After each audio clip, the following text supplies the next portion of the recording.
दोस्तों, आज शादीशुदा जोड़े शादी के कम से कम 2 से 3 सालों तक बच्चों की प्लानिंग नहीं करते। ऐसे में महिलाओं के लिए गर्भ निरोधक गोलियों का उपयोग और अबॉर्शन से जुड़ी जानकारी बहुत ही महत्वपूर्ण हो जाती है। लेकिन अक्सर महिलाओं के मन में गर्भपात को लेकर यह सवाल रहता है कि क्या उसका गर्भपात सफल हुआ है या नहीं। ऐसे में आज हम आपको अपने वीडियो में अबॉर्शन के विषय में विस्तार से जानकारी देंगे। Welcome to Indian women talk, जहां हम बात करते हैं प्रेगनेंसी के बारे में। हमारे चैनल इंडियन वुमेन टॉक को सब्सक्राइब भी ज़रूर कीजिएगा। आपके मन में किसी भी तरह का कोई सवाल आए तो आप हमसे ज़रूर पूछिएगा। कमेंट सेक्शन के जरिए आपको जवाब ज़रूर मिलेगा। तो चलिए वीडियो में आगे बढ़ते हैं। दोस्तों, आज हम आपको पूरी जानकारी देंगे अबॉर्शन के बारे में। आपका अबॉर्शन कैसे हुआ है, इसके लक्षण क्या हैं, आपका अबॉर्शन सफल हुआ है या नहीं, सारी जानकारी। तो वीडियो को एंड तक ज़रूर देखिएगा। सबसे पहले आपको ये जानना ज़रूरी है कि गर्भपात क्या है। तो आपको बता दें कि जब कोई महिला अनचाहा गर्भ धारण कर लेती है और वो उस अविकसित भ्रूण को समय रहते नष्ट कर देती है, ये पूरी प्रक्रिया गर्भपात कहलाती है।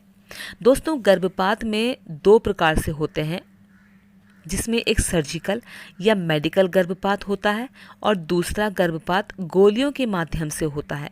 इन दोनों ही गर्भपात में मेडिकल गर्भपात को अधिक प्रभावी माना जाता है, जबकि गोलियों के माध्यम से होने वाले गर्भपात में कुछ प्रतिशत चांस ऐसे रहते हैं कि आपका गर्भपात ना हो पाए। दोस्तों, अब बात करते हैं जिस सवाल के लिए हमने वीडियो बनाया है कि अबॉर्शन सफल हुआ है या नहीं। ये चिंता आपको हमेशा खाती है। जब भी कोई महिला गर्भपात के लिए गोलियों का उपयोग करती है तो उम्मीद की जाती है कि ये काम करेगी, लेकिन गर्भपात सफल हुआ है या नहीं, इसके लिए हमेशा चिंतित रहती हैं। ऐसे में आपको कुछ बातों पर ध्यान देना होगा, जिससे आपको पता चल जाएगा कि आपका गर्भपात सफल हुआ कि नहीं। जैसे अगर आपका गर्भपात सफल हुआ है तो आपको रक्तस्राव और ऐंठन होना ज़रूरी है। दरअसल रक्तस्राव गर्भपात का एक महत्वपूर्ण हिस्सा है। जब भ्रूण के फैटल टिश्यूज़ आपके शरीर को छोड़ देते हैं तो गर्भाशय के समान आकार में लौटने पर ऐंठन ज़रूर होती है। ऐसे में आप मिसोप्रोस्तोल लेते हैं, कोई दर्द निवारक दवा ले सकते हैं। आप चाहें तो एक हीटिंग पैड का भी उपयोग कर सकते हैं। आपके मन में सवाल आ रहा होगा, कैसे होता है अबॉर्शन। आपको हमने जैसे बताया कि गर्भपात 2 तरीकों से होता है। पहला मेडिकल अबॉर्शन और दूसरा गोलियों के माध्यम से। जहां मेडिकल अबॉर्शन में महिला की छोटी सी सर्जरी होती है। इस सर्जरी में भ्रूण को महिला के गर्भ से बाहर निकाल दिया जाता है। इसके अतिरिक्त मेफिप्रिस्टोन और मिसोप्रोस्टोन गोलियों को मिक्स कर उनके उपयोग से भी गर्भपात कराया जाता है। लेकिन इसमें गर्भपात की सफलता की 100% गारंटी नहीं होती। अगर कोई महिला 9 सप्ताह की गर्भवती हो तो बताई गई गोलियों का मिश्रण 98% काम करता है। जैसे जैसे दिन बढ़ते जाते हैं यह प्रतिशत कम होता जाता है। अब बारी आती है अबॉर्शन के लिए मिसोप्रोस्टोल ट्रीटमेंट क्या है। दोस्तों, गर्भपात के लिए ज़रूरी है कि आपके मिसोप्रोस्टोल ट्रीटमेंट लेने के 2 से 4 घंटे बाद आपकी ब्लीडिंग शुरू होनी चाहिए। कभी कभी मिसोप्रोस्टोल लेने के बाद ब्लीडिंग में 24 से 72 घंटे लग सकते हैं। लेकिन अगर 72 घंटों के बाद भी ब्लीडिंग ना हो तो समझ जाइए कि आपका गर्भपात नहीं हुआ है। यह गोलियों के सही तरीके से ना लेने के चलते होता है। वहीं गर्भपात के दौरान हो सकता है कि आपको ब्लीडिंग आपकी अवधि से अधिक समय तक हो और साथ ही आपको ब्लीडिंग में बड़े बड़े क्लॉट्स दिखें। ये सब एक सफल गर्भपात का हिस्सा है। तो दोस्तों, अब जान लीजिए अबॉर्शन के समय ध्यान रखने योग्य बातें। आपको अबॉर्शन के समय कुछ बातों का विशेष ध्यान रखना होता है। गर्भपात के समय आपकी ब्लीडिंग मिसोप्रोस्टोल लेने के 2 से 4 घंटों के बाद शुरू होकर 24 घंटों के अंदर धीमी हो जाती है। यह आने वाले 4 हफ्तों तक जारी रह सकती है।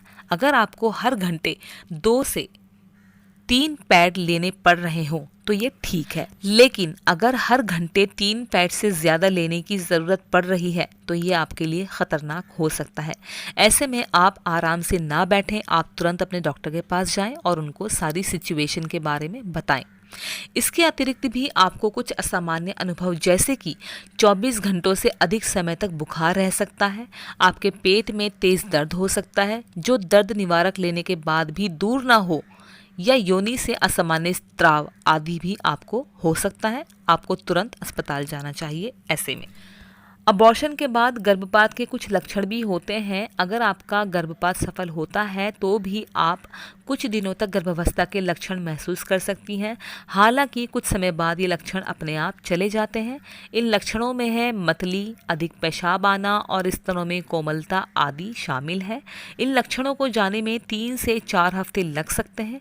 इसके अतिरिक्त अगर आप गर्भपात के बाद 1 महीने के पहले गर्भावस्था का परीक्षण करती हैं तो यह सकारात्मक हो पाएगा। ऐसे में आपको घबराने की ज़रूरत नहीं है। दरअसल मानव कोरियोनिक गोनोड्रोटोपिन गर्भावस्था हार्मोन शरीर को छोड़ने में कुछ समय ले सकता है। ऐसे में आप गर्भपात के 3 से 5 हफ्ते के बाद अपना प्रेगनेंसी टेस्ट करा सकती हैं। आप गर्भपात की सफलता के परीक्षण के लिए अल्ट्रासाउंड या सोनोग्राफी भी करा सकती हैं। दोस्तों, अगर आप अबॉर्शन के लिए गोलियां ले रही हैं तो आप इन बातों का ज़रूर ध्यान रखिएगा जो अब मैं आपको बताने जा रही हूं। अगर आप गर्भपात करने के लिए गोलियां लेने के बारे में सोच रही हैं तो आपको अपने आप को कंफर्टेबल रखना होगा। इसके साथ ही गोलियां लेते समय आपके आसपास किसी व्यक्ति का उपलब्ध होना ज़रूरी है। आप दर्द निवारक गोलियों का भी अपने पास रखें ताकि ज़्यादा दर्द होने पर आप उनका उपयोग कर सकें।